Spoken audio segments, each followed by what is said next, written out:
A very good evening to all the students. I welcome you all for the practical training module.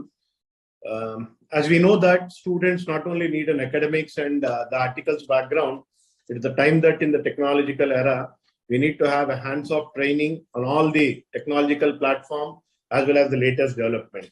With that intention, SSCB in the last year, we have started a practical training module. It was a week-on-week basis. Again, in this year, at the request of the students, we made it that every alternative Friday at 5 p.m. Last week, we had a wonderful session on the book reading, like how to improve the speed of reading a particular paper or a book. And it was highly appreciated by the students and the feedback was really good. So today, we want to have a session on the CARO. Today, we have with us our council colleague, the senior most council member, who is also a chairman for Audit Assurance Standard Board. Probably the best in person who can address today's CARO requirement. I welcome Sanjeev Singhal sir for the session. And we also have the speaker for today, Sirish Shankar, and also the session coordinator, Sudhakar Reddy. Students, I request that a lot of changes are about to come. I know a lot of questions for the students about the new syllabus and all. ICA will shortly come out in a week or a 10 days time with all the clarity. And I'm sure that the updated syllabus will enhance and produce the world-class chartered accountants. I only request students to kindly participate in all the sessions and seminars that is going on across the country at various places, because such a new topics and wonderful speakers will really add a light to your knowledge. And I'm sure that the chartered accountant students who are already known for their academic knowledge, if at all a technology knowledge and a practical knowledge, if added, can really make wonders. So I don't take time because today we have both the speaker as well as the council colleague who can really add their knowledge. So first I request Sanjeev Singhal sir to kindly address our students, sir. Thank you very much, my dear friend, my council colleague, esteemed council colleague, Sridhar Mubalaji, the honorable speaker for the program, my dear student, the entire office team. It is indeed a pleasure to be back amongst all the students again. This is the second session which I am addressing, and this is an idea which we envisaged in the last council, 24th council, whereby we said a Sunday ki Pathshala. The idea was to have a weekly practical training program for about 100 weeks, and I'm very happy that Sridhar and Mangesh Bhai are making this happen. And I've seen the quality of interactions, the quality of topics which have been there. And, you know, Sridhar, I've seen him. He's my vice chairman in the Public Relation Committee, a man who comes with transformative ideas, and you give a task to him and be rest assured. That is the kind of dynamism that Sridhar has. And this is a great team that we have at ICAI, at SSCB, and the student future is in safe hands for this part that Sridhar is handling. Friends, as far as this CARO is concerned, you know, this CARO has undergone a lot of changes over the years. In 1988, it used to be MAU CARO, Manufacturing and Other Companies Auditor Report Order. And then it changed its shape over the years. The number of clauses kept changing. So is been the pace at which fraternity has also been keeping change with it. How the requirement over the period have increased, and a time came in 2020 after ILFS happened that the government called us. They nominated Amarjit Chopra ji, our past president, as the chairman of a committee for revision of CARO. I was invited as a member of this committee, and we deliberated a lot. There were representation from everyone in that committee. There was people from NAFRA, people from ICI, CII, FICCI, SHM, the registrar of companies, the MCA secretary himself chaired the meetings, and there was a lot of RBI, C&AG, there was a lot of brainstorming which happened as to what should be reported by the auditors. We looked at the global precedents also, but however in CARO, India has been making the precedent for others. Our CARO or these additional reporting requirement, popularly known as the enhanced reporting requirements globally, are the world's first. They are the most stringent one, and they're the biggest one. In aggregate, there are 50 clauses, sub-clauses, and sub-clauses. There are 50 sub-clauses and sub-clauses in CARO. And if one really sees that the length of the audit report, along with the report of the ICFR, CARO, CAM, and the emphasis of matter, now it runs into 10 plus pages for some of the listed companies. For unlisted companies, CAM will not be applicable, but other things are applicable. And now with sustainability also coming in SA 720 will also be increased. So it is very important to understand the scope that an auditor does. And CARO brings in very stringent reporting requirement. For example, some of the reporting requirements were such where we had to step in and say that these requirements must be there for the management also in the financial statements. The ministry agreed to us. They asked the Accounting Standard Board to work on the requirements for Schedule 3. I was the Vice Chairman Accounting Standard Board at that time. We worked on that Schedule 3 enhanced reporting requirements, and then came the CARO. The present form of CARO takes care of a lot of issues relating to expectation gap. It goes to the extent of saying if the immovable property of a company is not held in the name of the company, then on whose name it is held, for how long it is held. It goes on to the extent of, even justifying the going concern assumption, saying that whether the company will be able to pay its debts or the liability in the next 12 months. It also talks about the various ratio analysis. It goes on to ask for certain paragraphs reporting on the frauds. So the scope has been greatly enhanced, and it goes into the propriety also rather than on the factual statements. There's a lot of regulatory information which this new CARO is asking for, and those who are doing the audits of listed companies and unlisted companies, they will be able to correlate the CARO reporting requirement vis-a-vis the audits that they are doing. Those who might have participated in the listed company audit in the audit season which is just ended would have reported on these CAROs or would have at least seen this CARO reporting. And if you have not got the opportunity, I'll say at least pick up one or two audit reports and look at that how CARO is practically reported. There is a very beautiful and very detailed guidance note on CARO, which is brought by the Auditing and Assurance Standard Board, of which I am the chairman. And then this talks in detail about the requirements under CARO, what steps should be taken by the auditor. And the practical training, the objective of these practical training classes is that to teach you from the practical experience. And if you have also gained knowledge from your practical training experience, or if you have any questions from that experience, which you may not have been able to get answer, I'm sure that your principal would have answered those questions. But if you have not got the answer, there is an opportunity to ask these questions as well.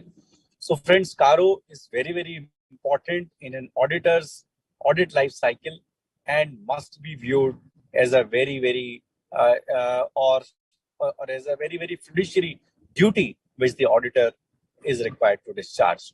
So I'm sure that the faculty for the day will be able to take you through the various clauses and will be able to answer the doubts that you may be having. Thank you very much and wish you a very, very happy learning. Thank you. Thank you, Sanjeev sir. Indeed, if at all students can listen from AASB chairman, that is the best way and a first-hand way of learning. And when you are saying the CARO, I recollected my student days, because first to pronounce that word itself, it was very difficult. What is the manner of pronouncing? Now, students all know that after a lot of refinement, a lot of issues that are being addressed, we have a wonderful version now. And it has a meaning. All that we need to understand is what is the purpose behind this reporting requirement. There are a lot of issues in the past which has given rise. I'm sure the learned speaker for the day will be sharing that. Sir, let me share you. Already 1,000 plus students have joined. And I request the speaker also, we have a chat box where students will put on the messages. Whatever possible, we'll try to address it. If not, we'll do through email. And we will also be putting the entire session on the DLH platform, sir, for the benefit of the students. Now, I request office, Alok, kindly introduce the speaker for the day and let's go ahead with the session. Thank you so much, sir, for joining us today. So let me first introduce you with the moderator of our today's session, C.S. Sudhakar Reddy ji. He's an accomplished and dedicated professional, a fellow member of Institute of Chartered Accountants of India, and also a winner of ICI Award CA Corporate Contributor for the year 2017 at national level. With over 13 years of experience in direct taxes, indirect taxes, audit and finalization of accounts, especially in the areas of corporate tax planning and matters representing before income tax and indirect tax authorities. We welcome you, sir, for being here, joining us today. He's also the co-opted member of Student Skills Enrichment Board. So I would like to hand over the proceedings to our moderator for today's session. Thank you. Thank you, Alok. With due respects to the Vice Chairman of SSCB Board, Sridhar Muppala garu, and we have a good start from Sanjeev Kumar Singhal-ji, who is also a Central Council member and also Vice Chairman of Auditing and Assurance Standards Board, and also like he's member of several boards. And thanks for the good start of we being taken to the CARO days, like where we have read those provisions, and also he has taken us through the evolution and like how the CARO has become CARO, and also the recent developments in the CARO reporting developments. And now we have here for today's session Shirish Sahalkarji, and now I take the opportunity to introduce Shirish Rahalkarji, and like he's has been working in assurance, risk advisory, and corporate finance for over a decade and a half, and his core expertise is into financial due diligence and valuations. He has worked extensively in manufacturing, engineering, and financial services, including insurance companies. He had exposure to audits of IPO, QIPs listed both in India and on international stock exchanges. His clients include like from small non-profits to large corporates. And now I hand over the session to Shirish Rahalkarji for next proceedings. Now the floor is open for you, sir. Thank you so much for this introduction, Sudhakar, and the Sanjeev ji, Sridhar ji. They have spoken about CARO and its background and why various clauses are introduced, etc. My session is a second session on CARO. Thank you, the Institute Council and the members, for giving me this opportunity. And in this session, in the first session, I had covered a few critical clauses which required significant audit effort. And in this session, my focus is mainly going to be on clauses relating to the loans taken and given, and maybe a couple of other clauses also. I will start with my presentation first. Let me share my screen and confirm if everyone is able to see it. Yes, it's visible. Thank you, Sudhakar. Thank you. So, as I briefly said, this is a part 2 of the discussion. There are some select clauses that we are going to go through today. I have a couple of slides on what is going to be the reporting of facts and expressing of opinion clauses that come in these more than 50 clauses and sub clauses as mentioned earlier. And then in order to give it a more practical perspective, I have tried to pick up a few examples from the CARO reports issued in recent years where some peculiar reporting has happened or the auditor has been required to give a negative reporting. Those situations we'll like to go through.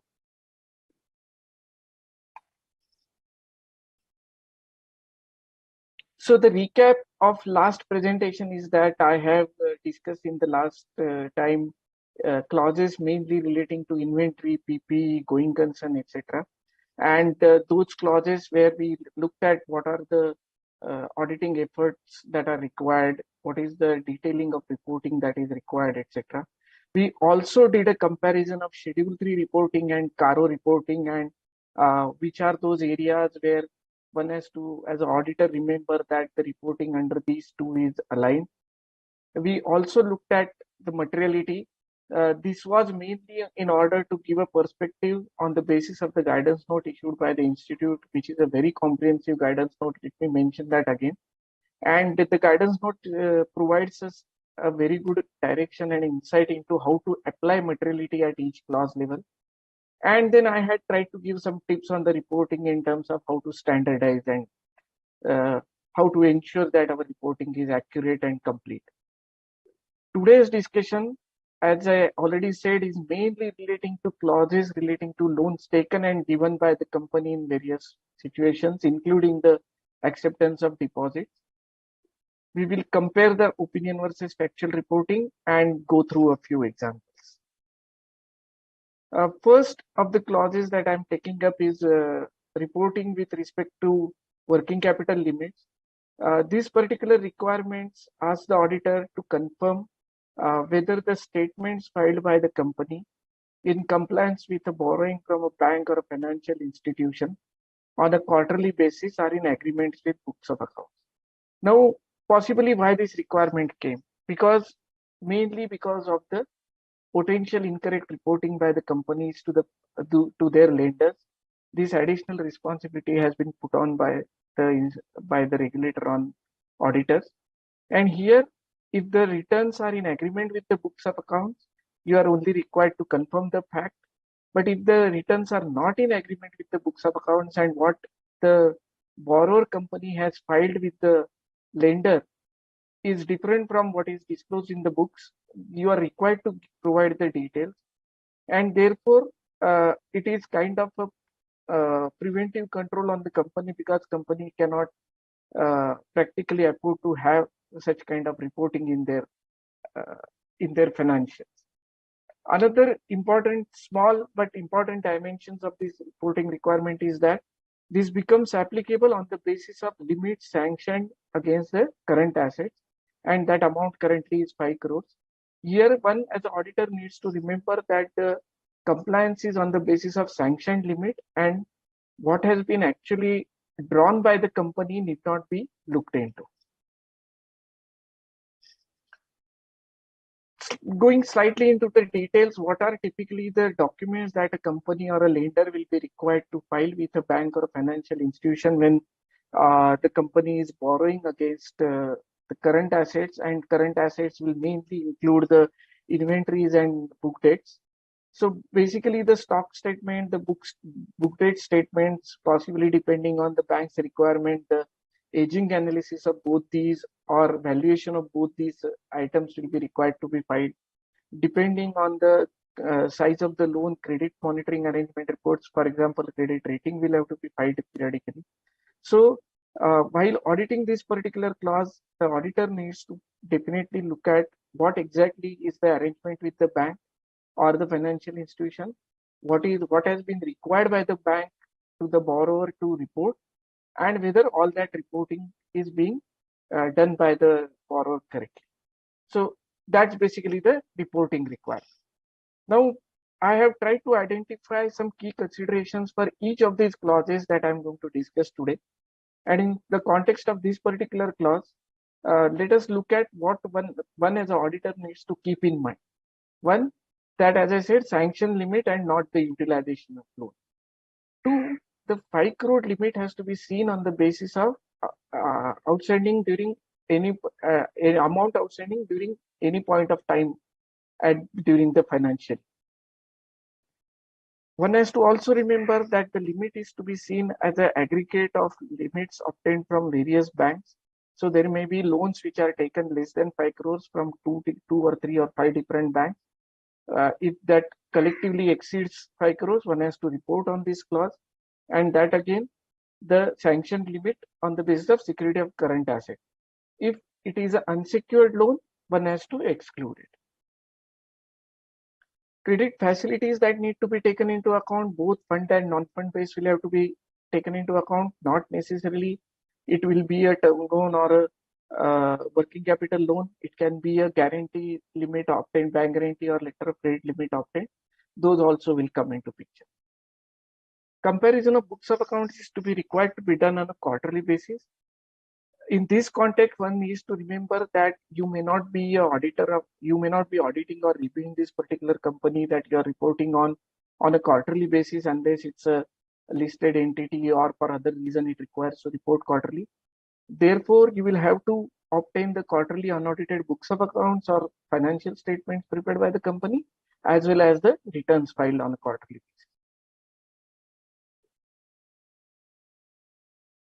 basis. This particular clause, I'm later going to come to this clause in terms of how it has been reported by one of the companies also. And now we go to another clause relating to borrowings and lendings, where investment guarantees given by the company or securities for the loans and advances given by the company, whether the repayment of these loans are in order. Now, this again is a clause which came into picture mainly in order to ensure that the companies are taking appropriate steps when they are giving loans to the other entities. This obviously is not a clause which is applicable to typical companies which are in the business of lending, but all other companies this has to be reported upon. What needs to be reported upon is the aggregate amount lent during the year, as well as the balance outstanding as on the balance sheet date. In this clause again, what will be the key considerations? One, that one has to ensure that you are reporting on in respect of all the parties and all kinds of loan. There may be situations where a distinction between a loan given and an advance given for a goods or services will have to be distinguished, and there the auditor's discretion and application of judgment will come into picture, and it has to be carefully applied. One has to also look at the substance over form in these situations and ensure that the complete and appropriate reporting is done. When the company is giving loans to multiple people, the registers maintained by the companies for such loans and advances will have to be scrutinized specifically in order to look at the terms and conditions of these loans also.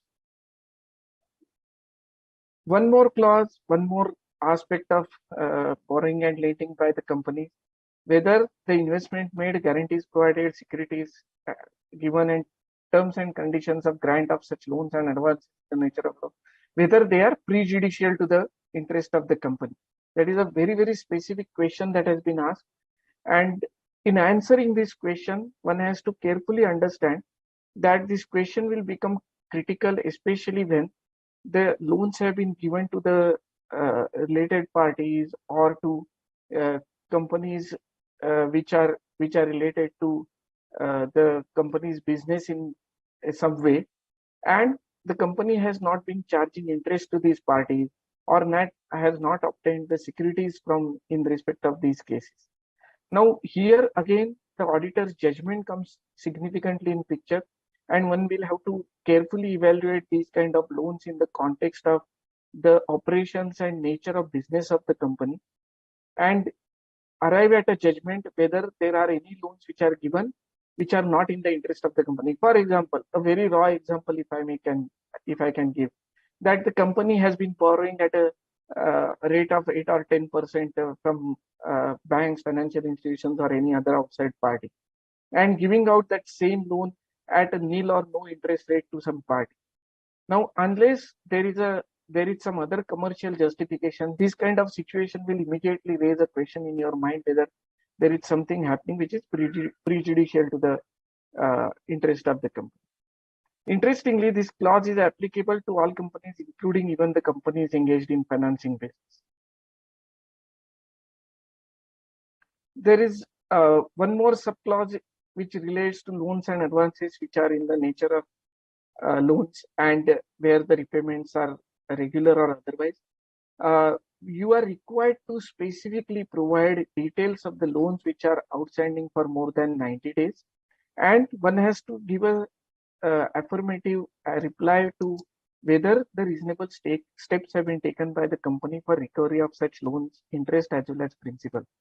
Now, since this clause is even applicable to companies which are in the lending business on a day-to-day basis, reporting on a case-to-case basis may become impractical in those situations, and therefore auditor will have to take a very considered view on how to report, and have to meet the regulatory requirement and at the same time make the reporting or the para that comes in the CARO reasonable and easy to understand for the readers.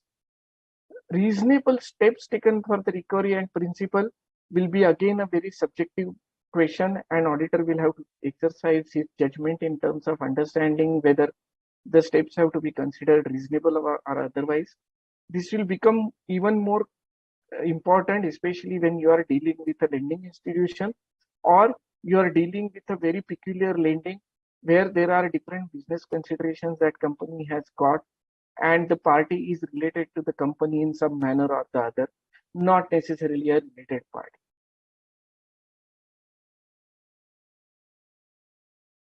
In the lending further, there is one more specific requirement which came in the context of evergreening that various companies indulged in the past, and this clause requires the auditor to specifically report whether in respect of any of the loans and advances granted during the year or renewed or extended or fresh loans granted, including those which were to settle the overdue of the existing loans given to the same parties. Now, this requirement actually tries to identify and point out through the auditors reporting whether any company is indulging into allowing the loans to get extended because of the non-repayment by the borrowers of that company. Now, this one has to look at in the substance, one has to understand the arrangement made by the company appropriately, and then report on this clause whether there are any renewals which are in the nature of evergreening. And on this clause, there is a very detailed and clear guidance in the guidance note, and I will definitely urge our students to refer to that guidance in order to understand from where this clause requirement comes in, and as an auditor, when one is reporting on these clauses, what one needs to bear in mind beyond the pure just the text of the requirement.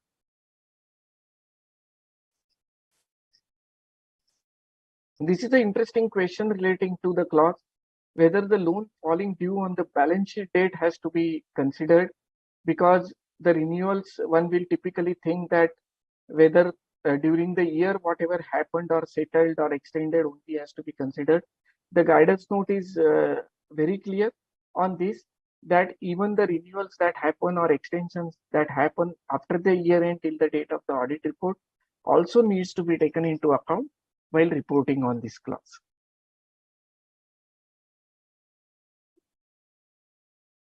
This is another clause with respect to lending, and this is more specifically on loans granted to promoters or loans granted to related parties as defined under the Companies Act. Here, what one needs to more specifically look at is which are the loans which are repayable on demand and given in a manner where, because they are specified to be repayable on demand, they need to get highlighted, because it is not a straightforward situation to determine whether those loans are short-term, long-term, or how they need to be factored into a cash flow. And also one needs to identify any loans which are given without specifying any terms or period of repayment. Now, these are the loans which kind of create a risk to the health of the company, because if the loans are given without any repayment terms or without any interest prescription, it is difficult to determine what kind of impact they have on the health of the company and what kind of arrangements they result into, where possibly the funds of the company get siphoned out or moved out of the company's balance sheet for an object which is outside the company's object. So therefore, this is a clause where one has to be very skeptical and very particular in terms of understanding whether the loans, especially when they are given to the promoters or related parties, they have been given with the appropriate terms, and the interest rates which are specified also are clearly defined and being enforced.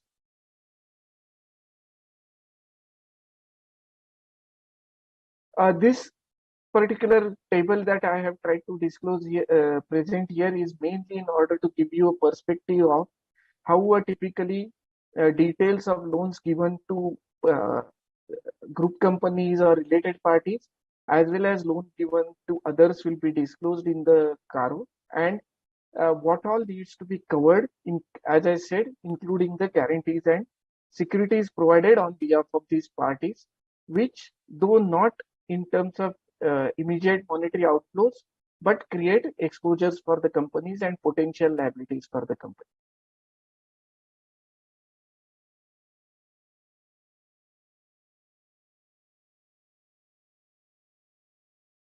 Now, this question I'm putting here only to re-emphasize the fact that when a loan is given to promoters or related parties, which is repayable on demand or without specific terms, what is the reporting that one should do?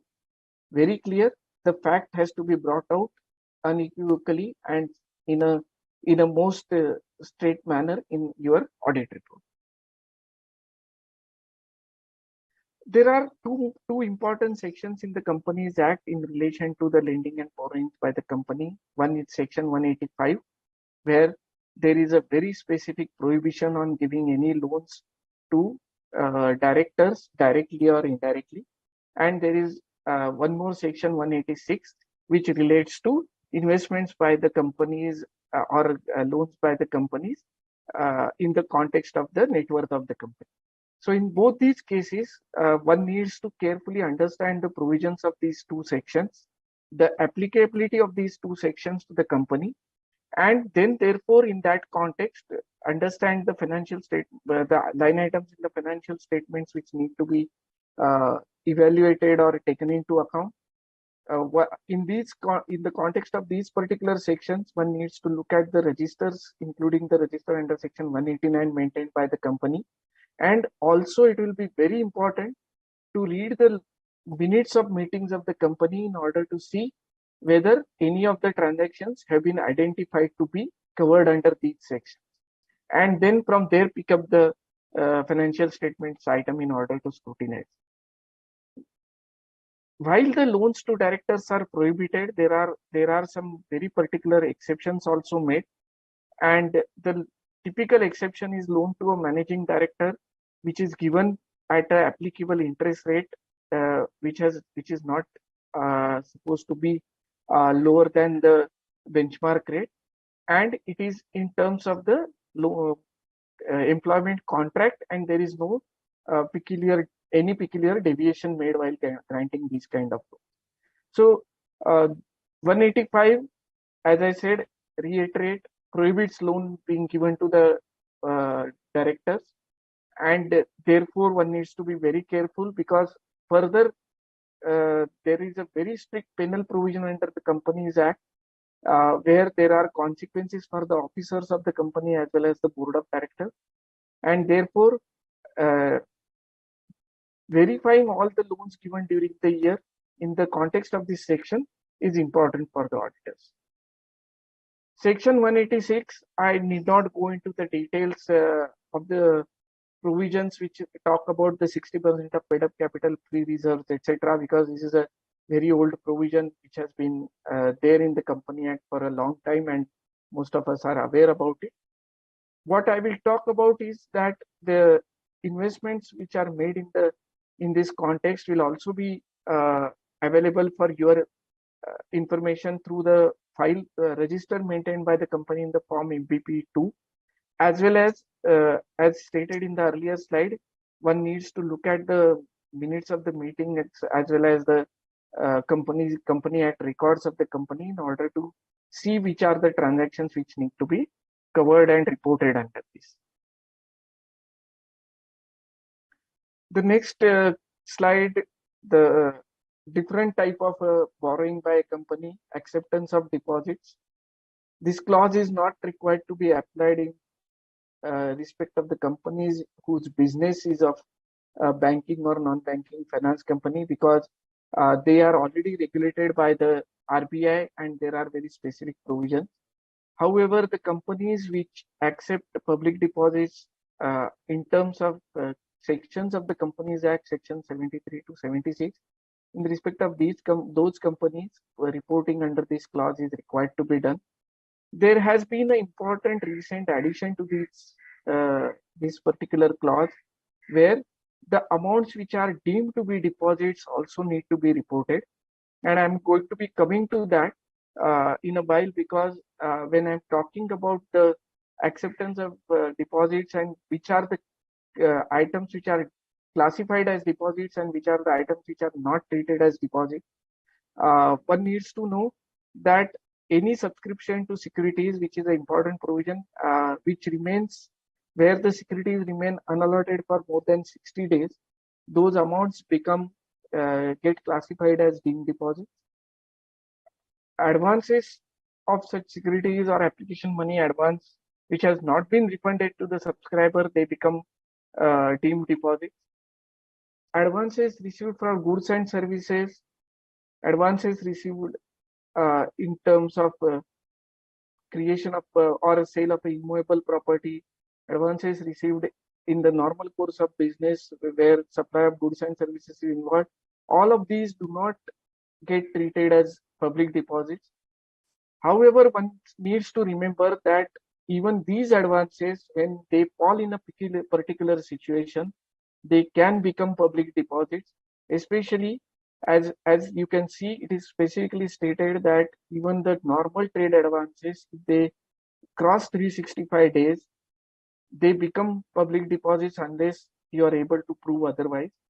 And therefore, not just looking at the amounts which have been accepted specifically of deposit helps, but it will be essential for auditor to look at all the items which have been treated as otherwise trade deposits, whether for any default on the company's side, they are likely to be treated as public deposits, and therefore then all the provisions of the Companies Act relating to public deposit become applicable, and any default in any of these provisions will have to be then reported here.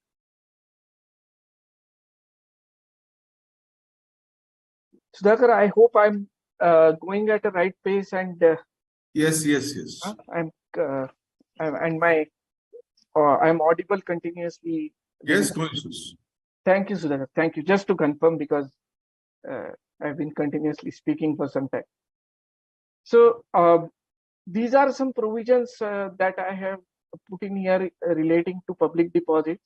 One needs to, once any deposit is classified as public deposits, all the provisions relating to liquidity, relating to repayment of deposits, relating to record keeping become applicable.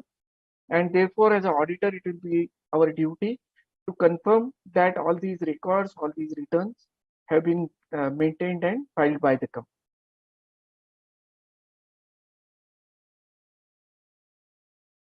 These points, I think I have covered in some manner or the other, but let me pause and cover a couple of them. One, when a company has a large number of public deposits, that verification relating to compliance with various provisions of this requirement will also depend on the internal control framework of the company, and therefore whatever processes company has put in order to accept, maintain and repay these public deposits, one will have to understand as a part of the internal financial control.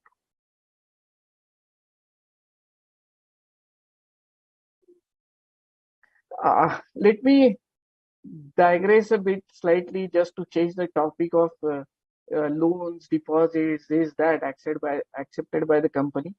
Let me change the taste for a minute. We are going to talk about a very different clause here, which clause talks about the income of the company which has not been which has been surrendered by the company in a tax assessment as undisclosed income in a particular year. This is a very unique clause. This clause came in order to get the reporting of any surrender of income, and whether in that sense any company has got any non-compliances in the past. Now this clause again is a very judgmental clause, where whether a income which got surrendered in the course of assessment or appeal or any other tax proceedings need to be treated as undisclosed income will depend on the peculiar facts of each of the case, and therefore having a reasonable knowledge of the tax assessment proceedings, the various sections of the tax, income tax will be relevant here, and a careful exercise of judgment is required. One needs to clearly understand that what is admitted to be a undisclosed income only gets reported here if the company has disputed and litigated addition by an assessing officer as undisclosed income. That should not be reported. While we report on this clause, one needs to remember that this kind of a situation, if it arises in a particular company, it will also trigger some of the other aspects like the internal controls that are present in the company, unless this event is a one-off and very insignificant. And two, it will also create a question in the mind of auditor in terms of the compliance with other laws by the company. And as an auditor, one should examine these aspects also if one comes across such kind of a situation. So after we have digressed for 2 minutes on a clause which was not relating to loans or borrowings or repayments or deposit, we come back again and we talk about a clause which discusses defaults in repayment of loans and borrowings and payments of interest by a company to a lender. Any company, when it defaults on loans from financial institutions or banks or anyone, a reporting under this clause gets triggered. In order to determine whether the company has made a default, it is necessary that as an auditor, one understands the provisions of the agreements with the lenders. The due dates for payments of interest as well as principal are clearly understood. And then on that basis, the auditor will have to check all the records in terms of whether all the payments during the year have been made at the prescribed dates as per the arrangements and agreements. In these cases, what can happen is that there may be some defaults which happen and then they get remediated. One needs to remember that if the defaults have happened, it is the duty of the auditor to report them. If they have been remediated, there is no harm in first reporting the default and then reporting that the matter has got remediated by payment after the due date.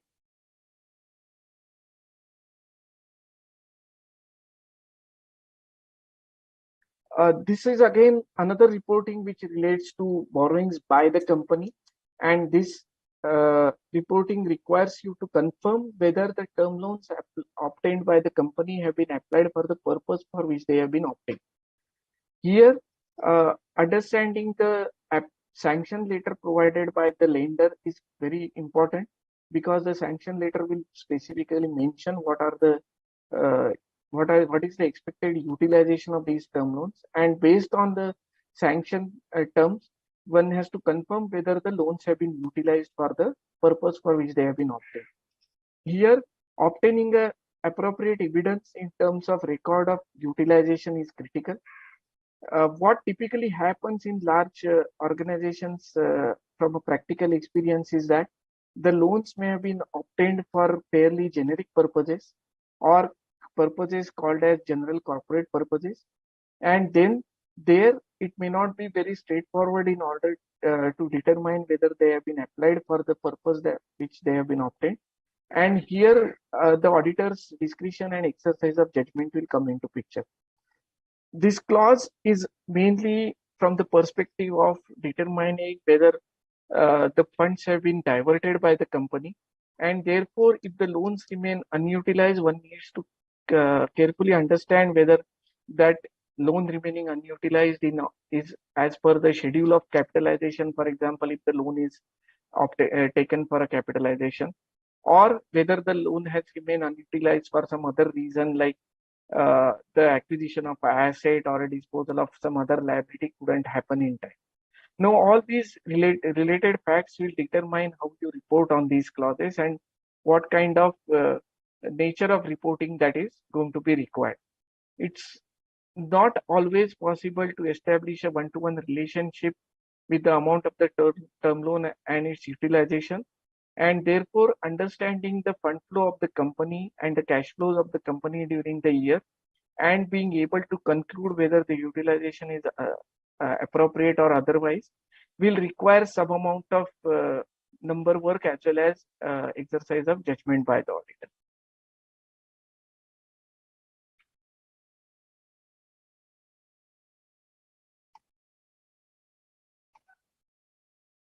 This is another important clause with respect to the utilization of funds by the company. The question is specific with respect to whether the funds raised on short term are utilized for long term. This reporting has been there for a very long time, and this reporting is done on the basis of the cash flow of the company for the entire year. Here, the key is to determine what is short term and what is long term. Guidance is available even in Schedule 3, and your financials are prepared on the basis of classification into short term and long term. And therefore, one has to be guided by that. Though this reporting requirement remains looks simple, as an auditor, what needs to be understood or needs to come to your mind is that when you land in a situation where the short-term funds have actually been utilized for long-term by the company, the number of related questions will arise, including whether the company has complied with the terms of utilization that are agreed with its borrowers, if the company has got any significant borrowing. Because the borrowings generally, if they have been lent for short term, they are meant to be used for short term, and therefore there may be a default situation arising there. Two, a use of short term funds for long term may also indicate the challenges to the viability of the operations of the company, and therefore a potential comment required in a going concern. So reporting on this clause as such may look fairly simpler, but as an auditor, what one needs to remember is that there are further implications of reporting in this clause, and those need to be taken care. This requirement is a fairly specific whether the funds obtained to meet obligations of subsidiary joint ventures or associates are there. Now, this requirement came mainly from the perspective of the borrowings being taken in one company and the utilization or its application happening in the other group companies. And this again will have to be carefully understood in the context of how the fund flow in a particular company has happened during the year. There may not necessarily be a situation where the company would have expressly obtained a loan saying that this loan is required in order to discharge a liability in respect of a subsidiary or associate. However, by application of funds, you may have to conclude that the loan was obtained and utilized in order to discharge a liability of a subsidiary, and then therefore the reporting may have to be done.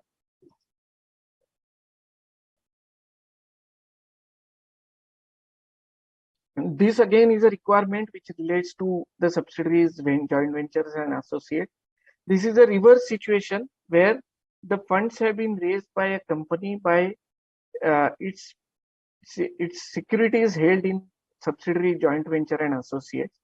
Now, this requirement has come in the context of looking at the health of a company in the context of the position of a group, because one can easily understand looking at the position that gets created when a company borrows on the basis of its investment in other group companies, that the entire group in a sense gets exposed, and the value of the group or the shares, the valuation of the shares of the group companies will determine as to whether the loan remains secured or otherwise, and how it impacts the cash flows of the entire group.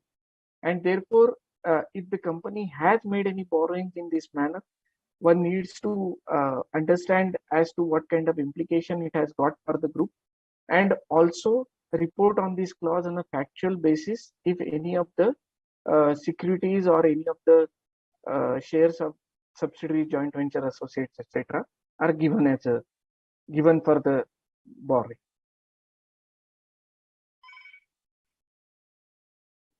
A couple of clauses, though not directly relating to borrowing and lending, but relating to entities which are in the primary business or business of borrowing, lending, or investment operation.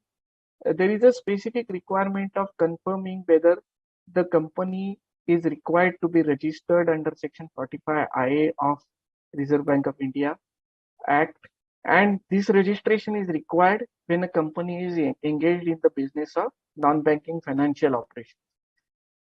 Now, whether a company needs to be called a NBFC or otherwise will be determined on a fairly simple, straightforward rule. The financial assets as well as income from the financial sources during a financial year has to be more than 50% of the total assets as well as total income. In that case, the company becomes an NBFC, and the moment a company becomes an NBFC in India, it is required to get registered with Reserve Bank of India. In order to determine these 50% of assets as well as 50% of income, there are some exemptions given, which are mainly in the nature of liquid investments that companies carry in order to ensure the cash flows. But other than that, all other financial assets get, as well as financial income, get counted in this. And as a especially when there are any entities which are falling in the close proximity to these kind of limits, it will be a good idea for auditor to every year maintain a record of computation of these limits and ensure that the company doesn't fall into these categories. And if the company is not registered as a NBFC with RBI, it is important for the auditor to report that clearly. And for the company, it is going to be advisable that they go for a registration with Reserve Bank of India when they fall in this kind of situation.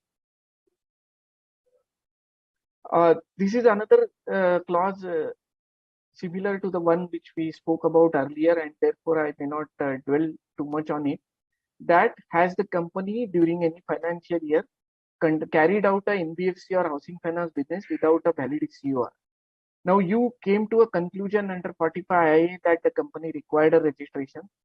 Unless the company has applied for the registration and is possibly in the process of obtaining a registration, reporting under this clause will also come into picture, where you will have to say that the company has carried out the business without obtaining a valid certificate of registration.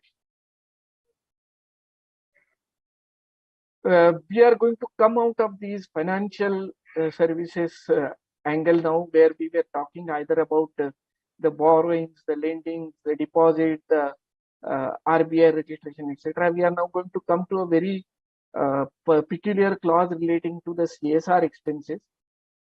First, let me take you back to what are the provisions relating to CSR in Companies Act. Corporate social responsibility is a provision which requires the companies to spend on the social causes a certain percentage of their profits, and what kind of social initiatives the company spends also is specified. And this particular provision becomes applicable on the basis of the profit, net worth, or turnover of the company limits.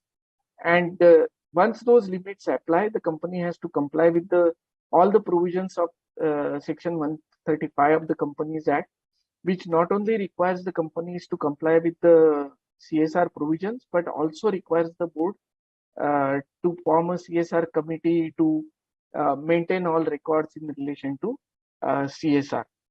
In the CARO, what one is required to report is, if at the end of the year, the 2% of the profit that company is required to spend, if it is not able to spend it during a particular financial year, there is a requirement to transfer that amount to a separately identified special account before the within 30 days of the end of the year, and then make a declaration in the notes to accounts to that effect. And also the auditor is required to report on this in the CARO. Now one needs to understand that this is a fairly straightforward and factual reporting, and if the company has not credited the amount to the specified account, one has to report in CARO.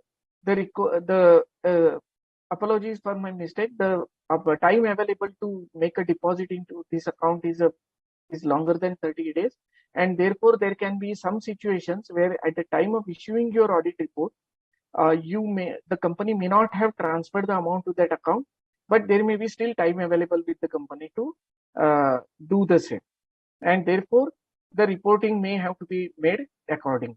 And I'm going to give an example of this particular reporting to you. I have tried to today cover a few critical clauses, mainly, as I said, oriented to the borrowing and lending by the company. Now, in another couple of slides, quickly, I'm going to take you through the reporting on facts and expressing of opinion situations that one comes across in various clauses of CARO.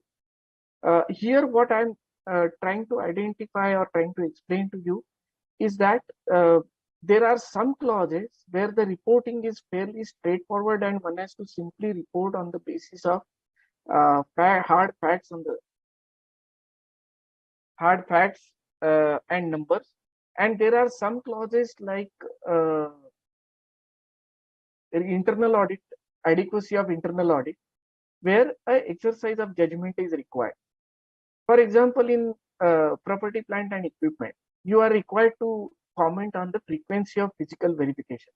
Now, depending on the nature of assets of the company, the controls that exist in the company, the complexity of assets in the company, you may have to determine as to whether the frequency is adequate or otherwise. That is a very opinion situation or a judgment situation.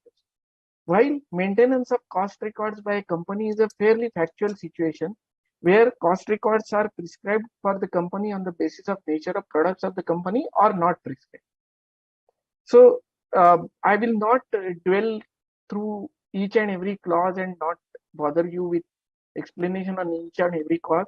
But the broad and quick message is that while reporting on each of these clauses, one needs to bear in mind as to what is the nature of reporting and what one needs to take care.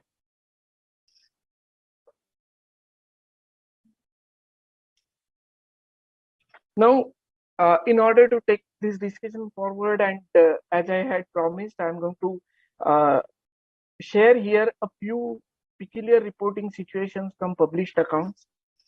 One such example is a reporting of working capital limits, which we discussed as a first clause today.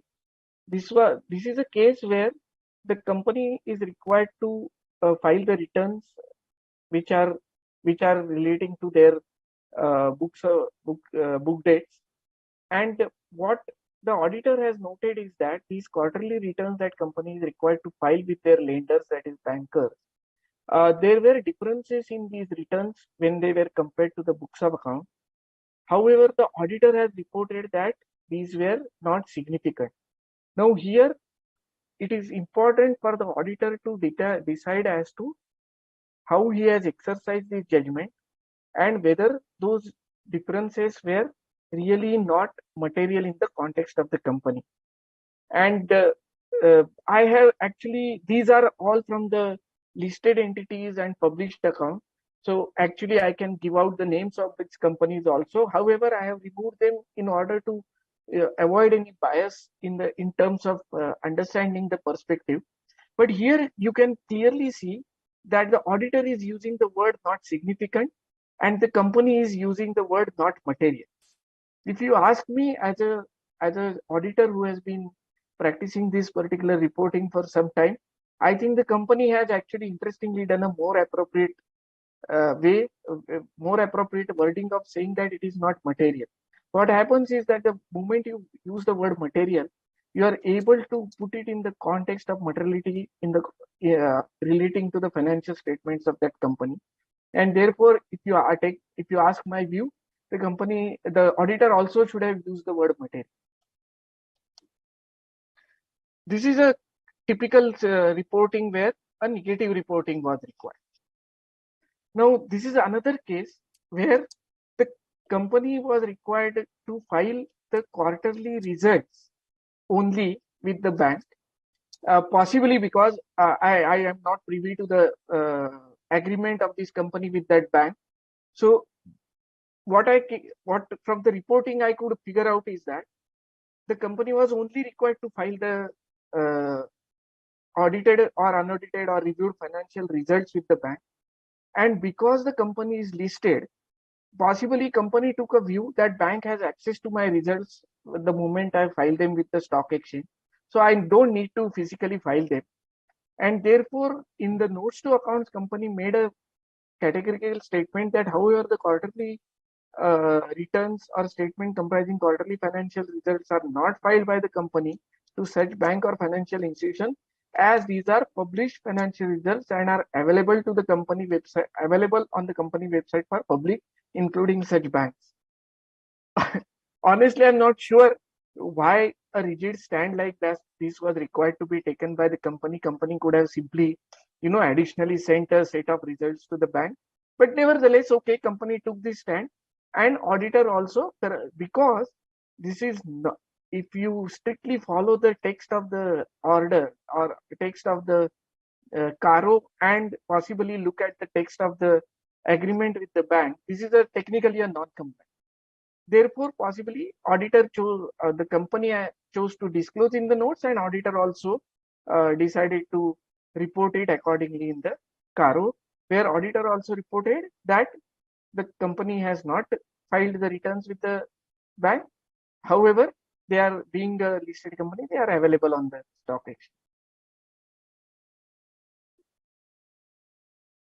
This is another peculiar situation where company had an overdraft facility. And if you recollect, when I was discussing this clause, I said that one has to always keep in mind the sanctioned limit and whether the bank, whether the company has utilized those limits of 5 crores or otherwise need not be taken into account. Now here, the case was that company had a limit in excess of 5 crore, but it had not utilized at any point of time during the year, and therefore it had not filed also. So here the auditor had to make a peculiar reporting where the company has not filed its return, but because it has not utilized the limits, in a sense, there was no consequence of not filing those returns with the bank.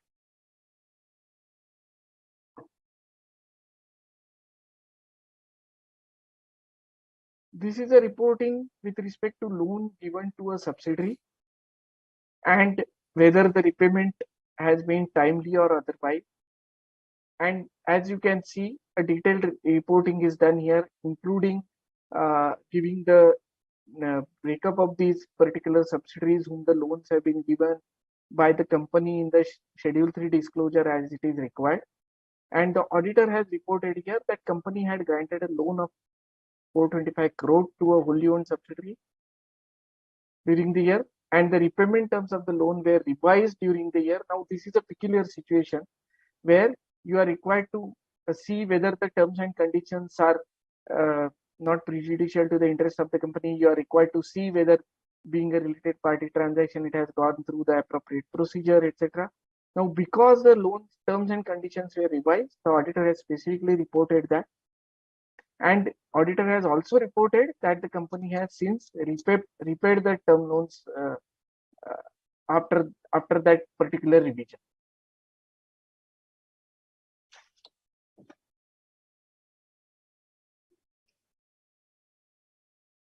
This is a typical case which when I was carrying out this research, I noticed that in case of loans and advance in the nature of loans, etc., whether the payment stipulation of payment of interest and other terms and conditions have been prescribed by the lender.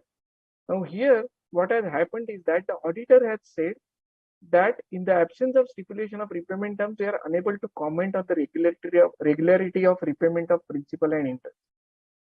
And if you see, the company has reported that aggregate amount of loans which are repayable on demand. If you ask me, actually, this is an inconsistency that has got created in the audited financial statement.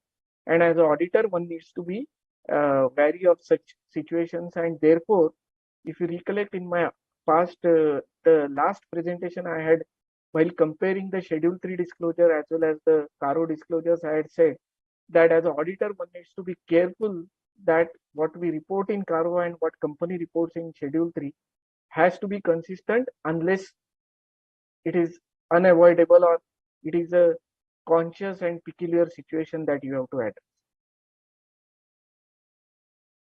One or two more clauses. I think I'm within time, so that's right.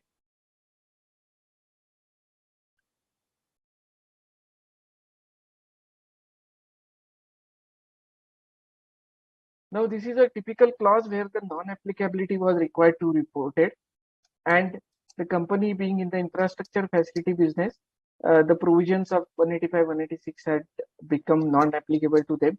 Again, I'm not completely privy to the inside information of this books of accounts of the company, and therefore more comment on this appropriateness of this reporting may be possible if one goes into the nitty-gritty of the financials. This is a very typical case where the company had made defaults in repayment of its loan obtained from the banks and financial institutions, and a very detailed reporting had to be made. The auditor reported that except in these ABC cases, the company has not made a default. The company made, obviously, as required by the Schedule 3 requirements, a detailed disclosure in terms of what are the amounts that have been outstanding and what is the interest outstanding. As an auditor, while yes, accuracy of this reporting is critical as to when the default exists, what is the exact amount of principal, what is the interest, irrespective of whether it is rightly or wrongly accrued in the books of accounts, etc., etc. This all will come into picture. What actually needs to come to our mind immediately also as the next step is whether this raises any questions with respect to potential non-compliance by the company because of the difficulties in cash flows available with it in terms of statutory payments, regulatory compliances, etc. And two, whether it raises any questions with respect to the going concern of these kind of entities where these kind of significant defaults of principal or interest in terms of repayment of loans happen.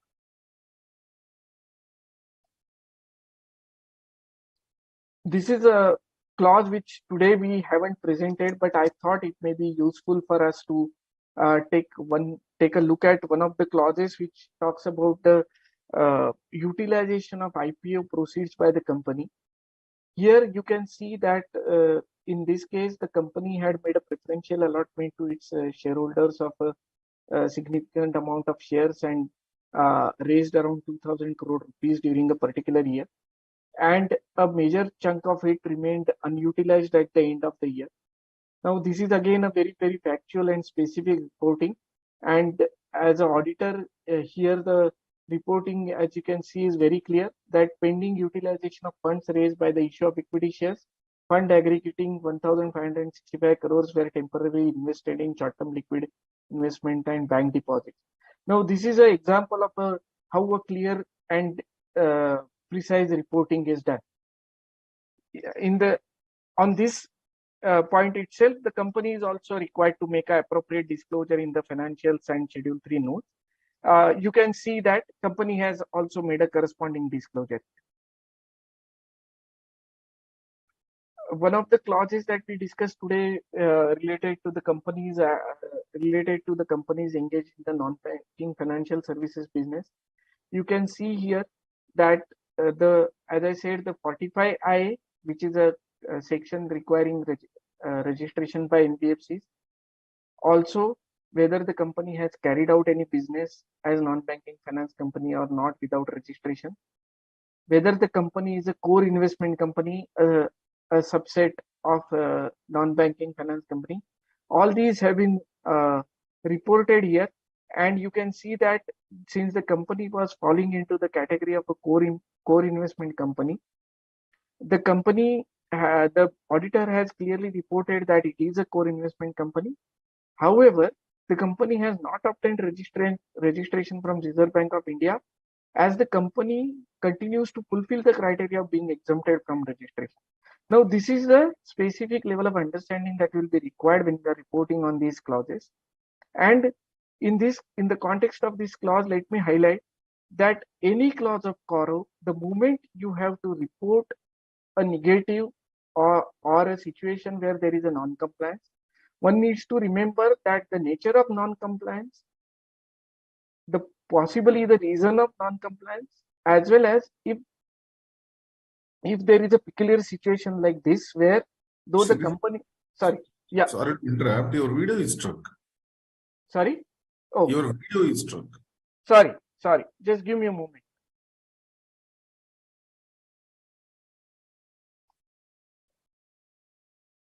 Is it coming back?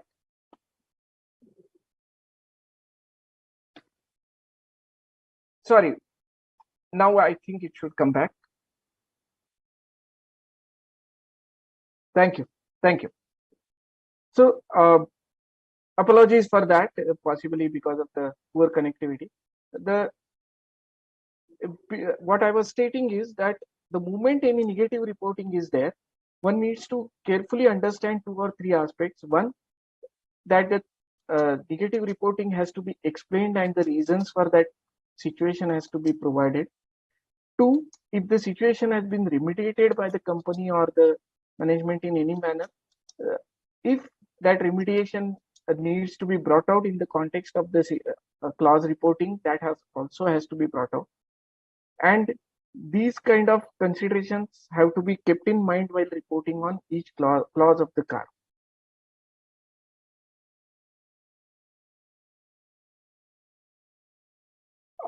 This is another example of a small inconsistency, and considering the time that we are at, I will be quick. That this is a case where the CSR related reporting was required to be done, where the time period allowed, as I said, where I made a small mistake, that the time period allowed is 6 months from the end of the year to do the necessary utilization, and if not, put it in the relevant bank account. What has happened is, here the auditor has reported that the amount has not been transferred to the specified bank account. The company has reported by giving a date that on that particular date the amount has been transferred to a bank account. Now, these are the situations that as an auditor one would like to be careful about and avoid.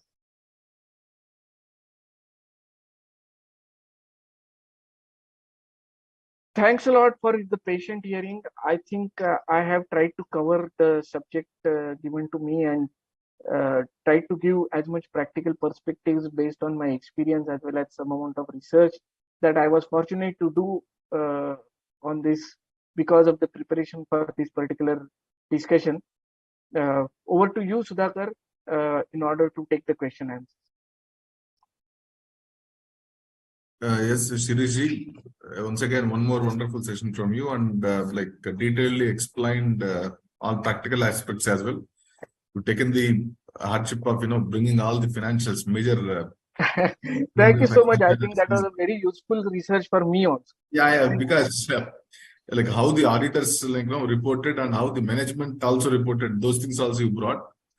That's also a good thing. And yes, and you have entirely detailedly covered most of the things. That's a good thing for the students. Hope they might have been benefited with it. Thank you. Let me check with the question side. Any questions have come? Because recent past, we did not get any questions as such. We don't have any questions as of now. Hope most of the things are very much clear with the students, so we did not get any questions. Maybe possible. Yeah. Difficult to imagine because pretty complex and fairly specific requirements. Yeah, even this CARO, if you see the questionnaire, it looks like our audit will be driven by CARO questionnaire. True. Like in Mumbai Metro, how we go down, you need not walk. Automatically, we will be taken away by the crowd. Yeah. Same way, if you get into the CARO, it will take us to the. Again, stuck, Shirishji, your video. I believe there was. Give me a moment.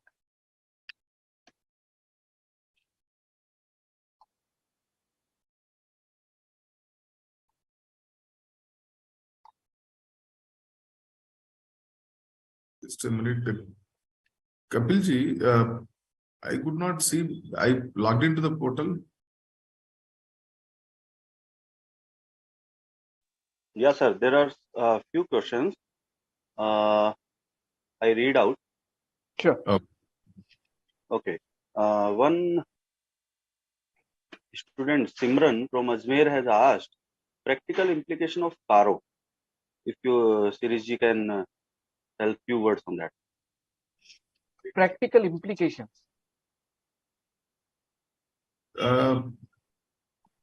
Kapilji, these questions are not today, I believe. Okay. Okay, fine. They are there since beginning of the session.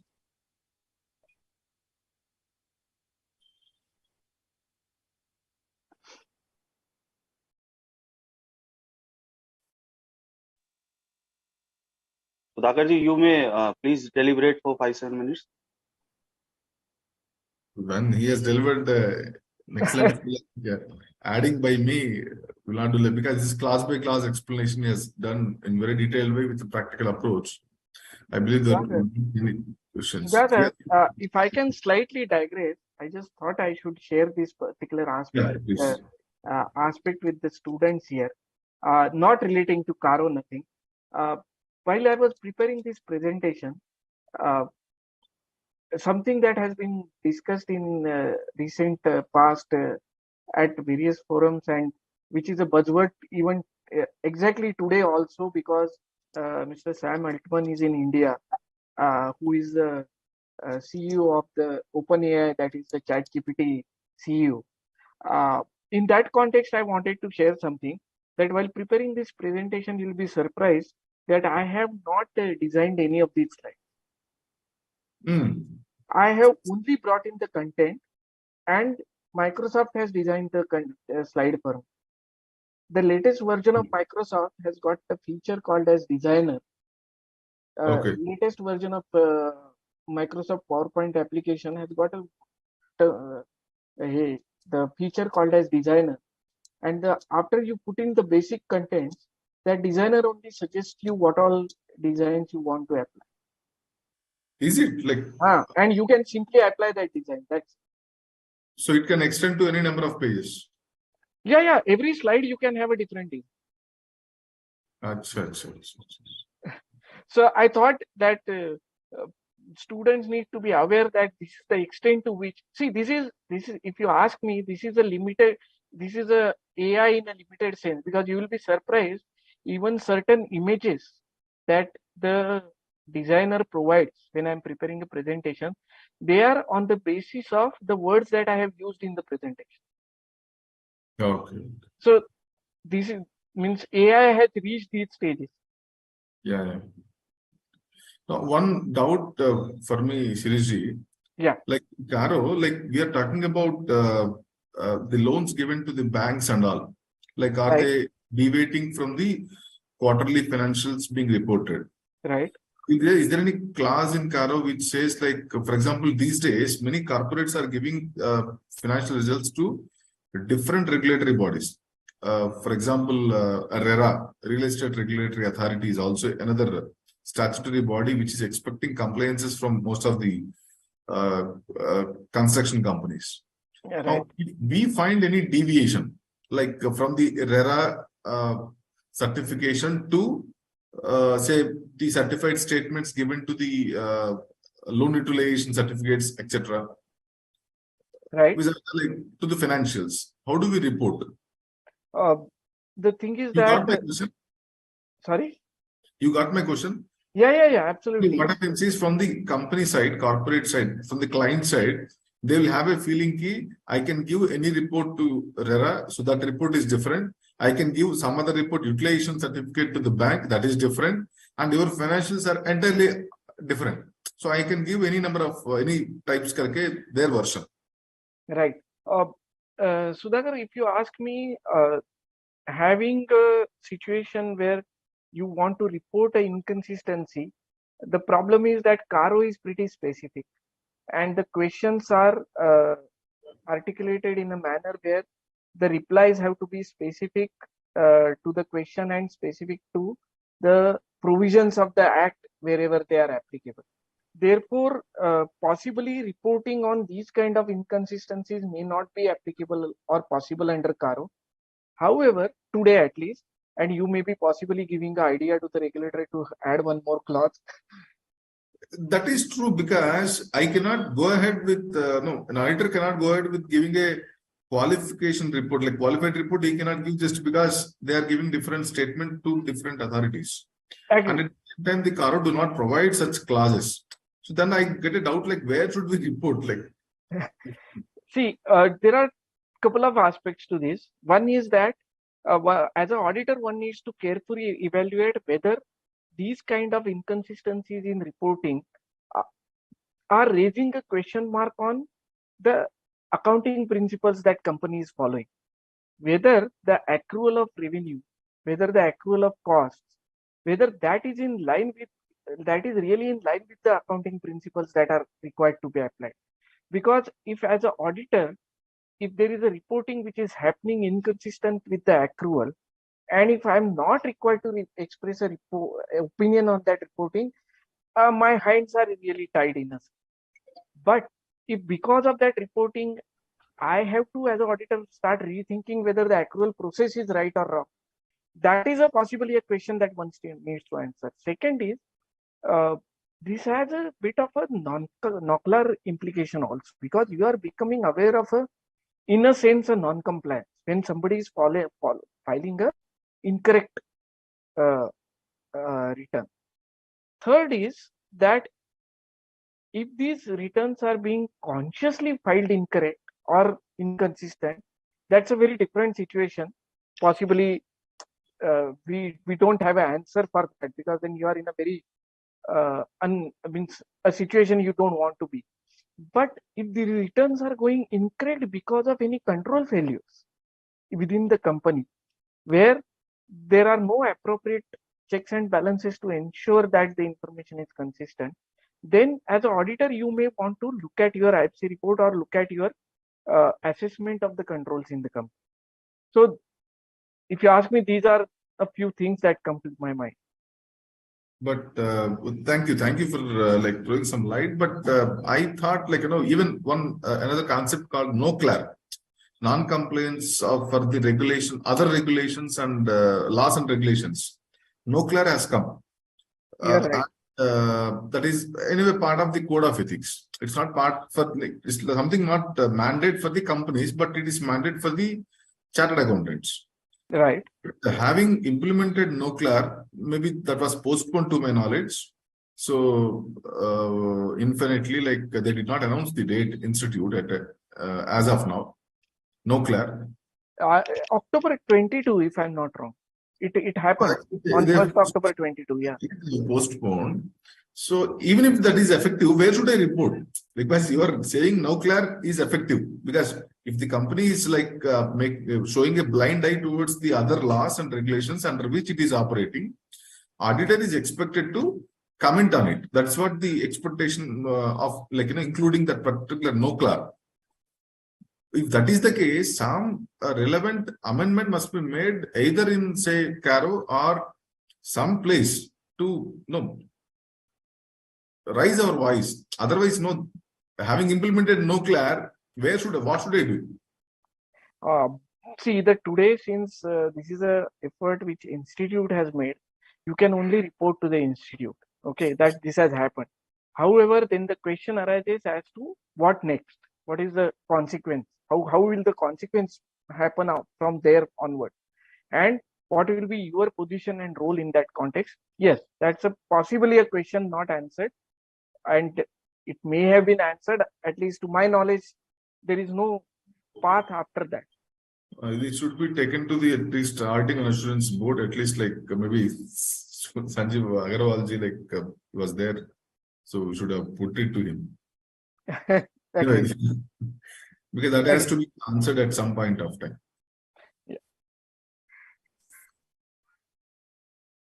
And coming to the CSR part, like, if at all, like, they have not spent, like, so you expected that to be reported, no? You see, the thing is that in CSR there are two parts.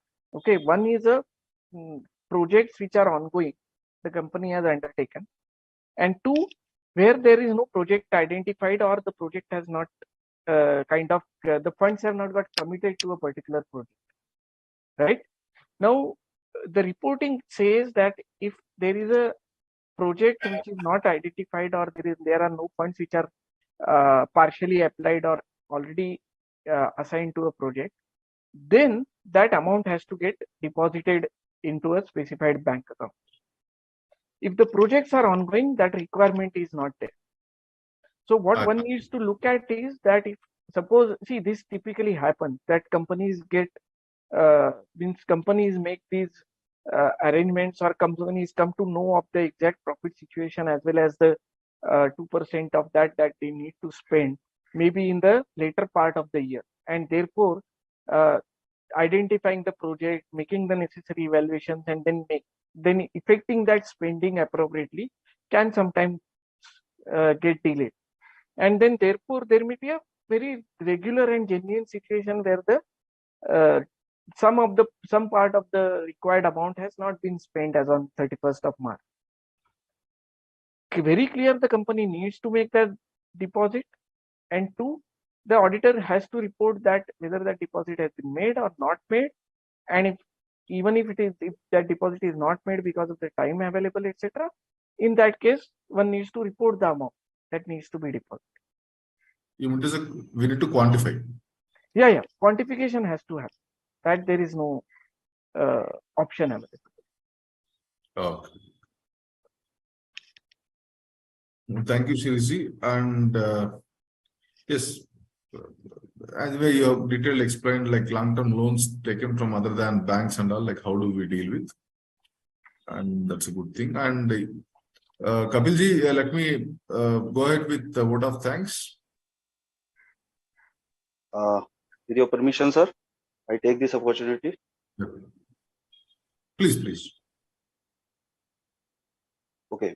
Good evening, everyone, to the one and all present here.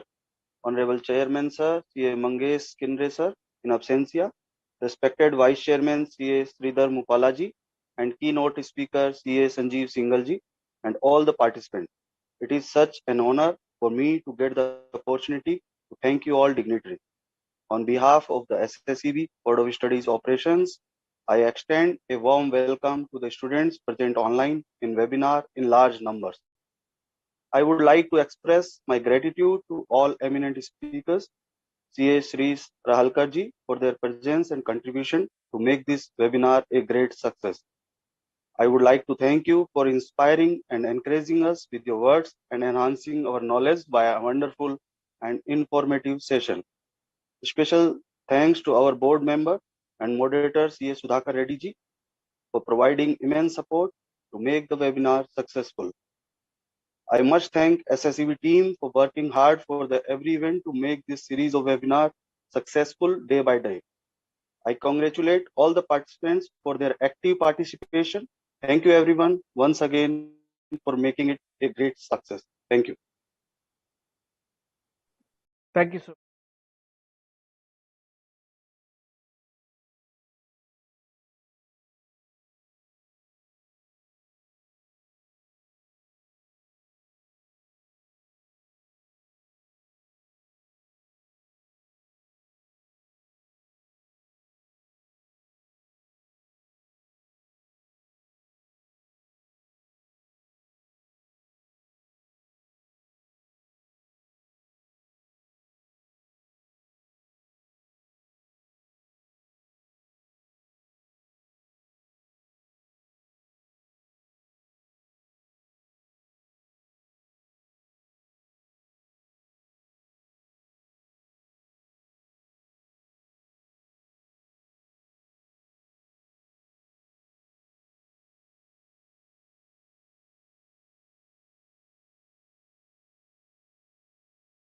Well, definitely there is an increase in the participation than what we have seen last year. So this time the students are coming up, even it's a Friday, it's a time to celebrate, especially for the kids at this age. And still we are clocking numbers more in 1,000. and that is a good encouragement for us, as well as for our all the esteemed faculty members who are coming here and taking up the sessions. So thank you so much, sir, for being with us today in this PTM. Thank you so much. Thank you. Thank you, Sudhakar, the questions couldn't come. What happened actually? Because if 1,000 people are attending, unlikely that they wouldn't have